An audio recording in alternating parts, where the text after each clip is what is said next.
With a fuel price hike that's more or less 80 pesos per liter of diesel and gasoline, Amor Santos tells us some public utility drivers are now forced to stop operations as fuel expenses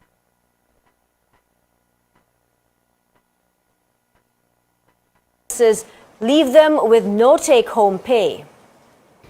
This gasoline station now sells diesel for 79 pesos and 10 centavos per liter, while gasoline is up to more or less 76 pesos per liter. Prices exceed 80 pesos in other fuel companies. Some jeepney drivers are now forced to stop operations, like 62-year-old Rogelio Galos, after serving passengers from Manila to Pasay Tuesday morning. Ang ikot ko 350, ang diesel ko 450. Birahin na lang dito. Tambay. Abunado ka pa. Wala, tablaan na lang. Hindi tayo gutom.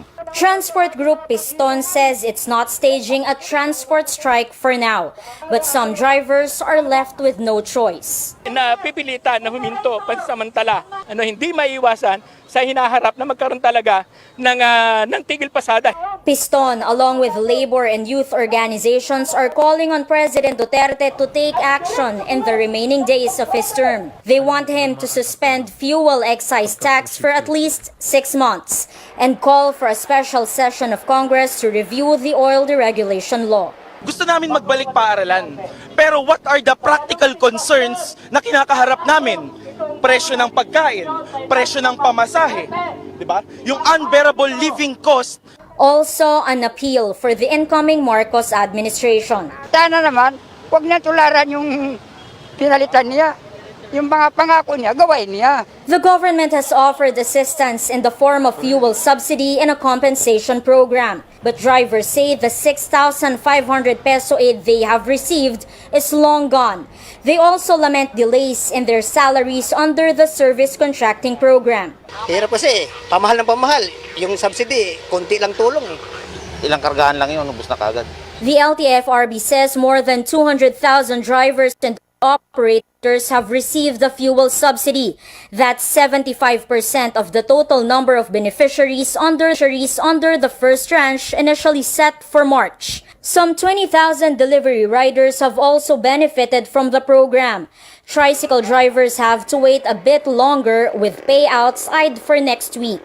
The second round of aid initially promised for April is now targeted for next month, according to the LTFRB. Amor Santos, CNN Philippines. Malacanang attributes the increase in hunger to higher fuel prices, which has caused prices of basic commodities to go up as well. A recent social weather station survey shows 3.1 million or 12.2% of Filipino families experienced hunger in the first quarter of 2022. That's higher than the 11.8% hunger rate seen in a similar survey done in December last year. Acting presidential spokesperson Martin Andanar says the government continues to address hunger through livelihood projects, among other programs. Kasama sa ating initiatives ang gulayan sa barangay at sa pamayanan programs at iba pang livelihood projects para mabawasan ang kagutuman. Kaya naman, bagaman may pagtaas sa bilang ng mga pamilyang Pilipino na nakakaranas ng gutom, mas mababa pa rin ng 12.2% ngayong Abril sa 16% nung huling bahagi ng 2020. Aside from costly fuel, higher PhilHealth contribution is another thing that worries many people, particularly overseas Filipino workers. Tristan Nodalo tells us how they marked Migrant Workers' Day. Nearly 3 decades since the law seeking to protect migrant workers was passed in 1995 following the execution of OFW floor contemplation, but same old problems persist according to an OFW group. On Tuesday, Migrante Philippines held a protest in front of the Migrant Workers Department to oppose the mandatory contribution hike in PhilHealth imposed to OFWs. They say this is an additional burden to Filipino workers who are still trying to recover from the impact of the COVID-19 pandemic. Based on their computation, an OFW may spend 9,600 to 38,400 pesos a year due to the new contribution rates. They also call on the incoming Marcos administration to address the plight of OFWs, their call for just wages, benefits, and justice. Marami pa ring sadlak sa abuso, marami pa ring namomroblema kung paano ipagtatanggol yung kanilang karapatan. Lagana pa rin ang illegal recruitment. Dapat alisin yung lahat ng mga paniningil sa mga umaalis ng mga Pilipino. 27 years after, eto kami at dumadanas at tatanggap ng mga bagong singilin mula sa gobyerno sa forma ng PhilHealth, sa forma ng SSS at Pag-ibig contribution.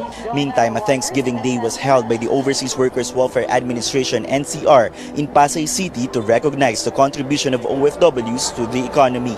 Financial literacy and business opportunities were offered to them. Kung nadidinig ninyo yung mga pronouncements ni Pangulong Duterte at even ni incoming Pangulong BBM, malakas po ang kanilang mensahe patungkol sa proteksyon sa mga OFWs, di lang OFWs, kundi OFW families. Labor Chief Silvestre Bello also urged OFWs to consider going back home.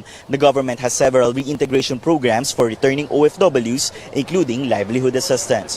OFW groups remain hopeful that their sector will improve now that there's a Department of Migrant Workers. Incoming Migrant Workers Chief Susan Toots Ople will be taking the helm and transition meetings have been initiated. Tristan Udalo, CNN Philippines.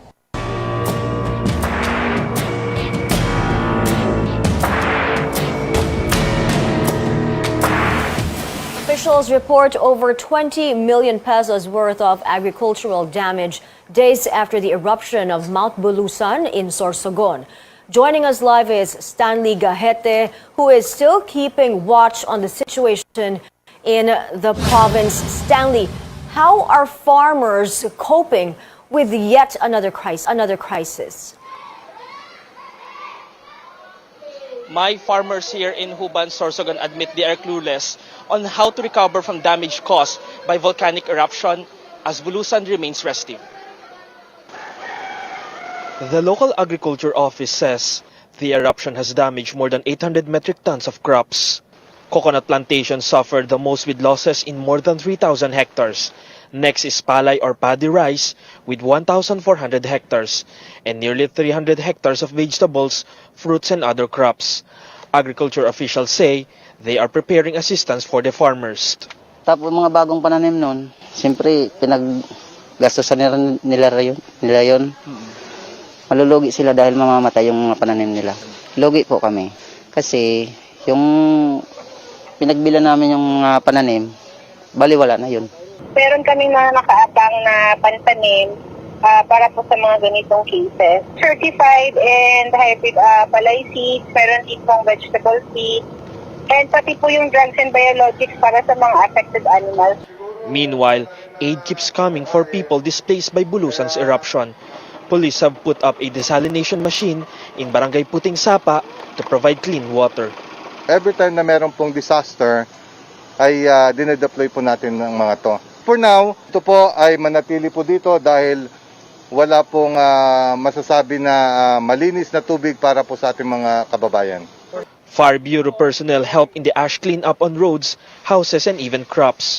Relief workers provide food packs, while the DICT and other telcos provide internet connection in the evacuation area. Nagpapasalamat kami at maraming tumutulong. Dito sa Huban, mahirap ito na lugar. Ito kasi ang catch basin sa Erosin. Evacuees are safe and no one is sick. Government volcanologists have recorded 7 volcanic earthquakes within 24 hours and people still fear for their lives as there's no telling when Bulusan will erupt next. But they are also eager to return to their normal lives soon. And that's the latest here in Sorsogon. Back to you, Mai. Thank you, Stanley Gahete, reporting live from Sorsogon. Experts have found groundwater in 8 towns and 1 city in Batangas contain high arsenic levels. George Cahiles explains how harmful this could be for people in the province south of Metro Manila. Christine Blanco, a resident of Barangay Sinisian East, Lemery, Batangas, drinks a glass of water straight from the tap. The water may be crystal clear, but little does she know, there are harmful chemicals invisible to the naked eye. Nasanay na hong yun ang iniinom at saka malinis naman. The local government says water sources in 9 towns of Batangas have high arsenic level that can really be harmful to people's health, including the groundwater in Barangay Sinisian East. The World Health Organization recommends arsenic content in water should not exceed by 10 micrograms per liter limit. Arsenic is a carcinogenic chemical by IARC, yung standards na yon. And so, in time, you might develop cancer. There are some water sources that are safe, and there are some that should not be drank. So, hindi siya pwedeng inumin, hindi rin siya pwedeng pangluto. Ang aking asawa nagkasakit, pero ngayon naman awa ng Diyos na-recover. Hindi ko lang po alam kung saan nagmula yun. Experts say excessive intake of arsenic may cause vomiting, abdominal pain, and diarrhea. Long-term exposure to high levels of arsenic may cause bigger problems.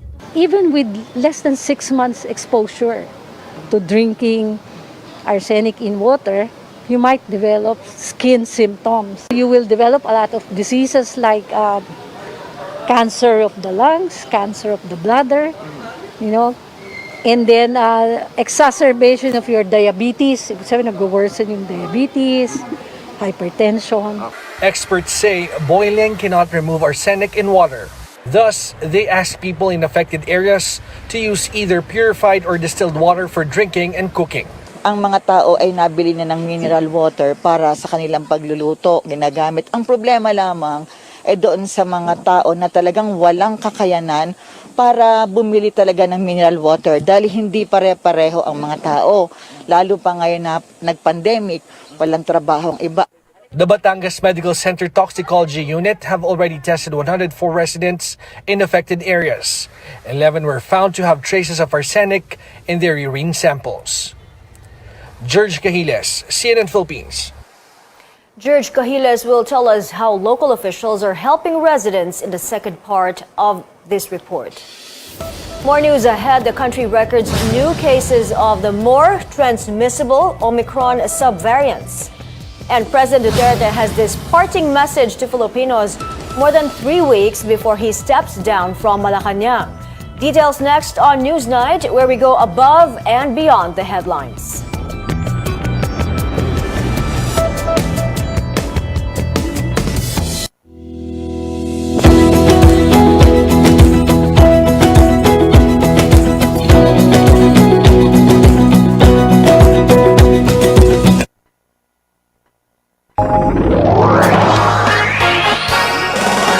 RPN DXKP Pagadian, ang inyong Radyo Ronda. RPN Radio Philippines Network. Radio Philippines Network. Live to the world, pinaagi sa FB page, karon mag-download na. Pinaagi sa Google Play o Apple Store, YouTube o Twitter. Alang sa mas ipakuskan ng mga balita, komentaryo, kasayuran o kalingawan. Ang mas ipakuskan ng inyong Radyo Ronda. Member, kapisanan ng mga broadcaster ng Pilipinas.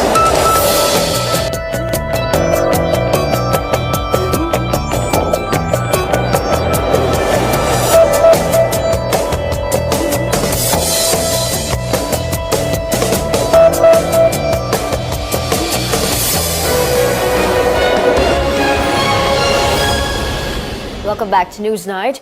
More cases of 2 highly transmissible Omicron subvariants. Health experts flag a slight uptick in COVID-19 infections in Metro Manila. Carolyn Bonkin reports officials are working to keep cases low while the president speaks up on suggestions to make masks optional outdoors. Vergel Valdez was among the thousands laid off when the pandemic hit in 2020. Today, his new job as store assistant is stable, with more and more clients coming back. Verhel thinks vaccination and mask wearing help contain COVID-19 cases, which means he gets to keep his job. Mas muna. Siyempre, mas maganda yung patagalin muna natin yung pagpamas kahit mga isang taon, ganun. Para at least safety. Face mask talaga. Huwag lang face shield.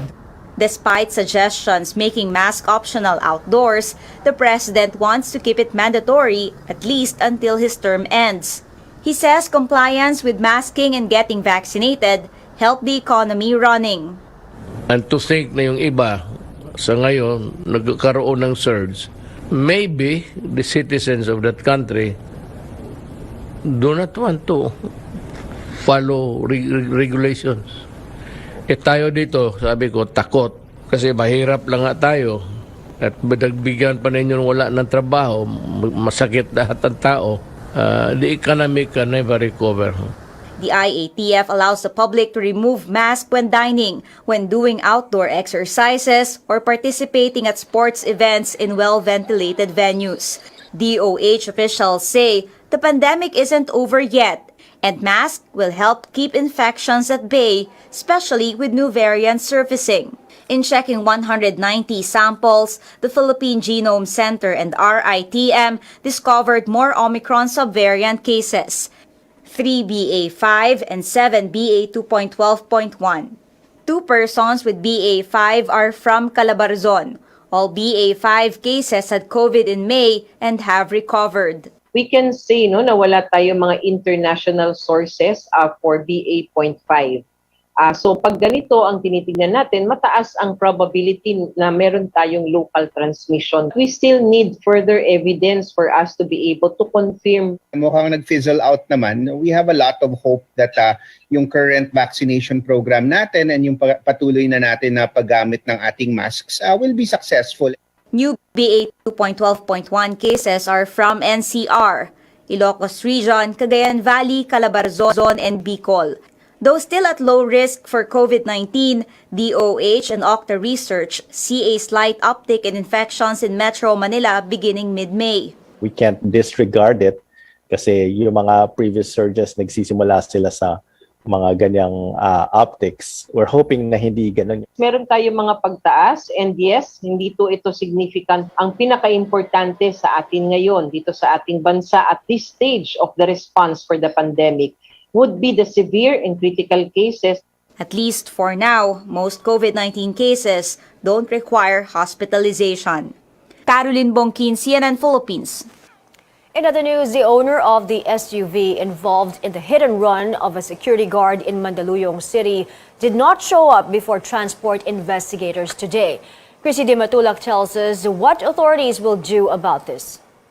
A second and final show cause order now requires the SUV owner to comment or explain on Friday, 1 p.m.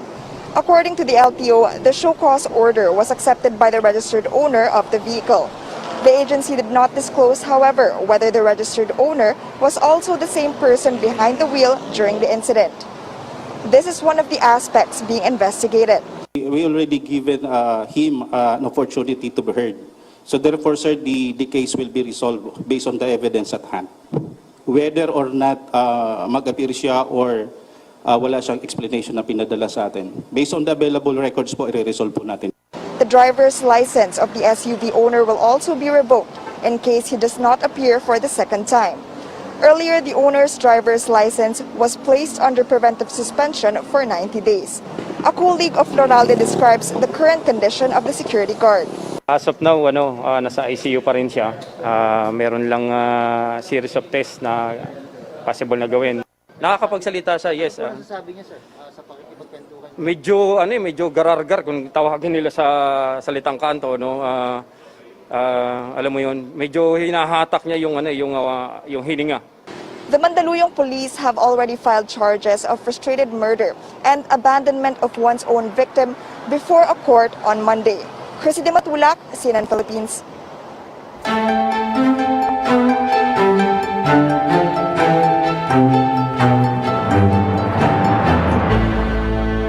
President-elect Bongbong Marcos meets with more ambassadors today. The ambassadors of Germany, Spain, and Morocco paid a courtesy call on him at his campaign headquarters in Mandaluyong.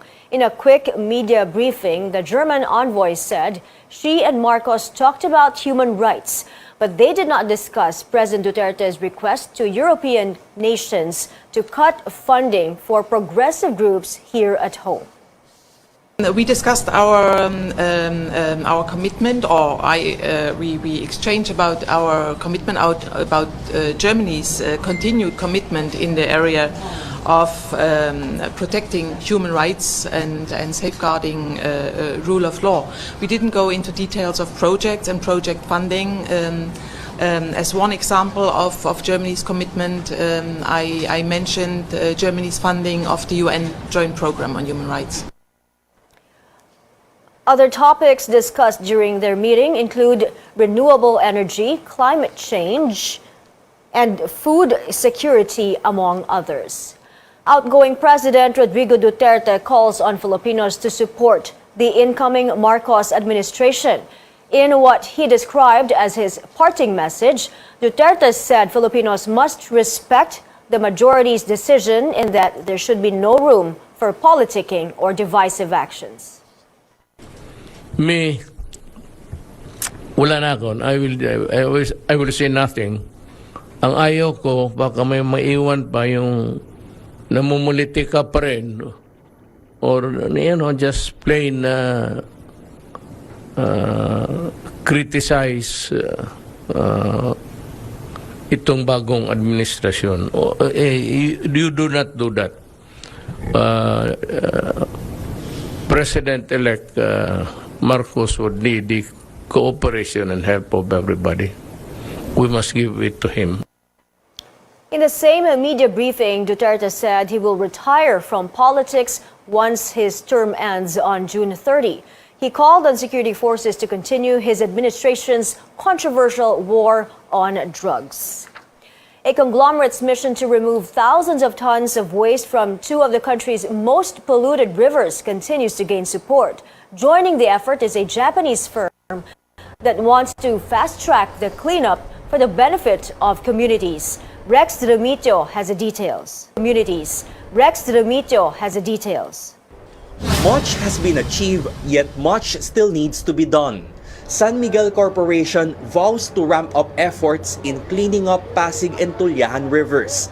A shipping giant NYK Line donates powerful high-capacity excavators. The equipment is part of the Japanese company's $1.5 million or nearly 80 million peso donation to the conglomerate's initiative. Okay, Japanese equipment, of my experience, can last for 10 times more than whatever equipment you can buy. So, it's but natural to buy the most reliable equipment. Surprised to see this is the actual operation, and also I respect Misa and the philosophy to clean up Philippine River. As San Miguel hires more personnel to help in the cleanup efforts, SMC President and CEO Ramon Ang says he expects to double the amount of excavated garbage and silt. He says they're about to complete dredging and widening efforts in Tulyahan River by next week. So far, San Miguel has excavated garbage and silt equivalent to the capacity of 70,000 dump trucks. Some sections of the Pasig River are now up to 6 meters deep from the previous 3 meters. Dredging activities have gathered trash that can fill up over 30,000 dump trucks. Let's say instead of 3 years, now with this, we can do 10,000 tons a day. It's maybe less than 2 years, we can finish the whole cleanup. Ang says water flow in Pasig River will be faster in the future, together with improving flood control in Metro Manila. In the race to clean up river systems, the government is banking on private initiative to make the difference. We need the private sector and the other government agencies and donors to fast-track all these activities because we are pressed for time. That is why we in San Miguel committed to rehabilitate the rivers. Rex Remitio, CNN Philippines. Stories in sports and entertainment up ahead. SJ Balangel is taking his talents to the Korean Basketball League. But the two-time UAAP men's basketball champ tells us it was not an easy decision. Plus, another hit Korean series is getting a season 2 on Netflix. Details when we return on Newsnight.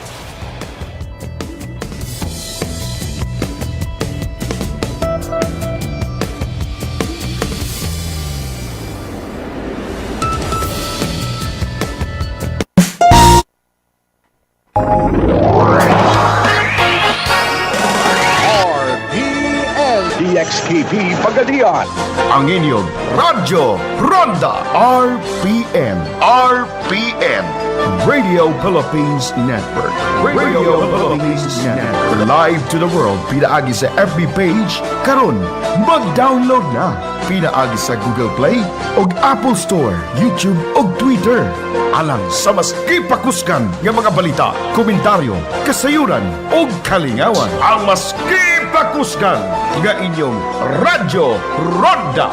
Member, kapisanan ng mga broadcaster ng Pilipinas.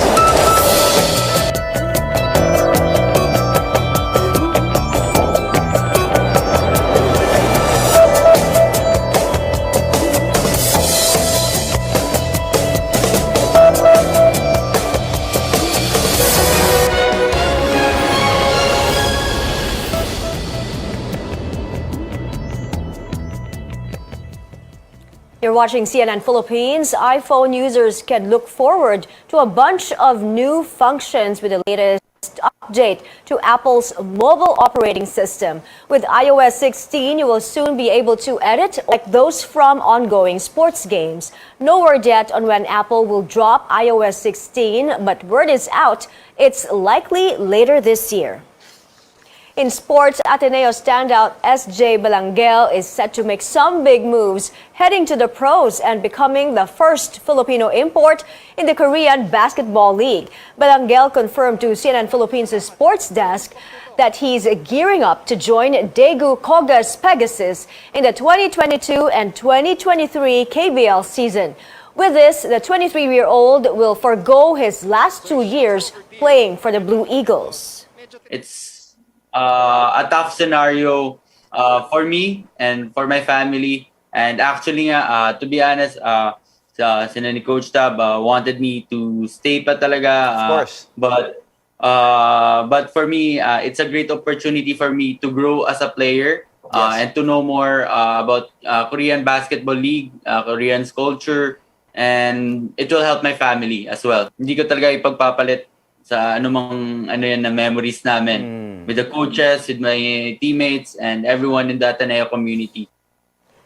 Belangel is also part of the Gilas Pilipinas pool for the third window of the FIBA World Cup Asian qualifiers happening later this month.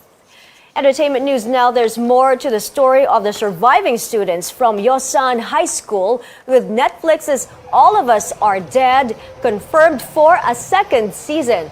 The Korean zombie series dominated the streaming platform upon its release in January. Season 1 reached the top 10 non-English language shows list in 91 countries.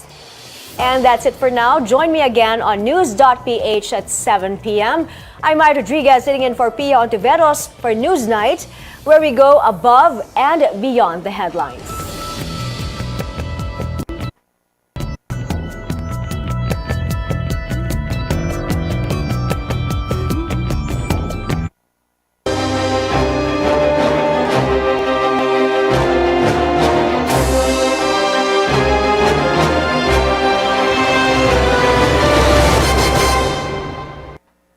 Thank you for watching New Day here on CNN Philippines. A party list group vying for a seat in the next Congress is pushing for advancement in rural areas, especially in the agriculture sector. Joining us for this up-close segment this morning is Alfred de los Santos. He is the first nominee of the Alianza ng Mamamayang Probinsyano or ang Probinsyano party list. Good morning, Congressman de los Santos. Thank you so much for joining us. Now, it's just 5 days to go before the Filipino votes. How's the campaign going for your party list group? Hi, good morning, Ria. We have always continued what we've been doing for the past 3 years, which is go to the people, know the problem, find a solution, and bring the solution back to the people. So, with the leadership of our chairman, Raymond de los Santos, we have always been doing this, and I thank God it was reflected in the surveys, and I hope in the coming elections it will also be in a good turnout. Now, your group is seeking a representation of farmers, fishermen, and other marginalized groups in the provinces and rural areas in the Philippines. What do you think are the main challenges or problems in rural areas now? Well, of course, it's the primary problem is the infrastructures in the rural areas. Sa paglilibot namin, Ma'am Ria, we saw the challenges in going there. The roads are really inefficient. There are challenges going to the places like government services like health and education. So it will be our primary target to prioritize this, to build infrastructures and to have some multipurpose in school buildings, hospitals, roads, and especially tubig, water for all. Yan yung mga projects na pinaprioritize natin dahil ito yung nakikita nating problema. So, Congressman, what are your concrete plans to address these issues, and what would your priority legislation or projects be if elected?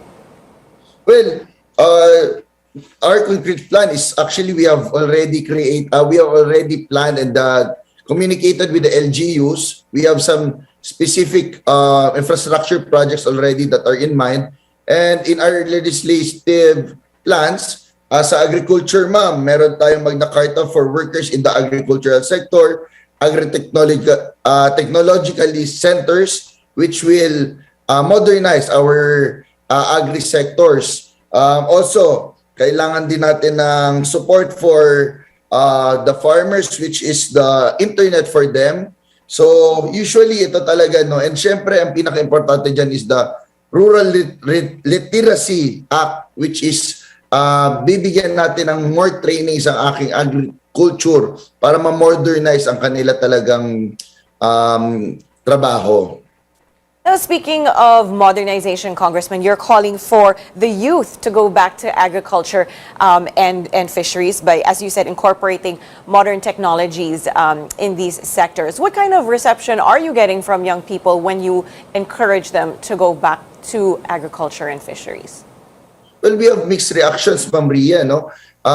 Some of the people really are telling me na parang they really don't want it because they have a misconception of farming and fisher folks are, you know, they have a bad rep eh. But this is one of our advocacies na mabigyan ng magandang imahe ang ating mga nasa agrikultura na this is not really a bad job. This is not a bad hanap buhay. So dapat we have to educate our youth na they can see that it is really productive. It's really maganda ang kita dito. So ito talaga dapat yung bago nating perception sa ating mga kabataan na it's really important yung agricultural sector. Right, needs modernization, but so much potential. Thank you very much, Congressman Alfred de los Santos from Ang Probinsyano Party List.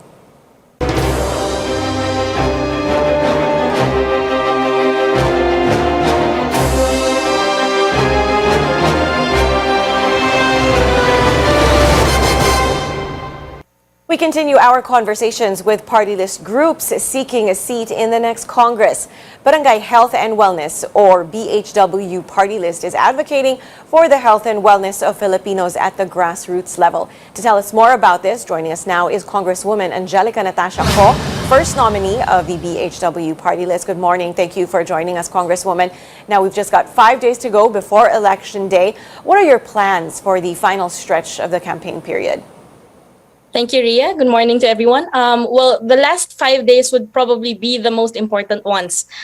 We are strengthening our barangay health workers, and they've given us their trust, and we value their trust. And so we push through and we hustle the last few days of this campaign. So your party, the BHW party list, takes pride in filing a number of bills to help frontliners and providing programs like medical assistance and medical missions. For you, what do you think are the problems or challenges in the barangay health sector that you hope to address if elected again to the next Congress? Definitely with the Magna Carta for the barangay health workers, which we pushed this 18th Congress, we want to give them, of course, the benefits and then incentives as well, because these are volunteer workers, and so they do not have the equipments, they do not have the instruments that they can work with. Just for example, with BP apparatus, most of them do not have that, and so we are slowly but surely giving these health workers instruments that they can work with when they do their services to the barangays. Now, obviously, you've been a champion of barangay health workers who have been really crucial, especially in this pandemic. What other programs or benefits can you offer to them moving forward? One is the hazard allowance, or what we call the special risk allowances. During the pandemic, we were able to give them this benefit, the special risk allowance, because when they go out to the barangays, they're not equipped with PPEs, the government was not able to give them and provide for them these protective gears, and so to give them a better protection, also we give them the special risk allowances so that they can get something from the government as well as their protection. So you are on the ground, you are in touch and face-to-face with these volunteer barangay health workers. When you speak to them, what else are they asking for? What else are their needs? What kind of support do they require? One, they're asking for training. Because of the pandemic, there's been a long hiatus for trainings for them. And so this is the number one priority that they're asking for. Of course, the benefits come in second because they do not have anything. Some of them are underprivileged and are only getting 50 pesos per month. And so what we want to give them, not just ayuda, no, hindi lang ayuda ang ibibigay natin, but also the support with the protective gears, with the instruments, with the training, and so that we can equip them and so that they could be skillful in their jobs. All right, thank you so much for your time this morning. That was Congresswoman Angelica Natasha Co from the BHW party list. Thank you, Ria. Good morning. Now, your vote is sacred, and there are many people tasked to make sure that every vote is counted.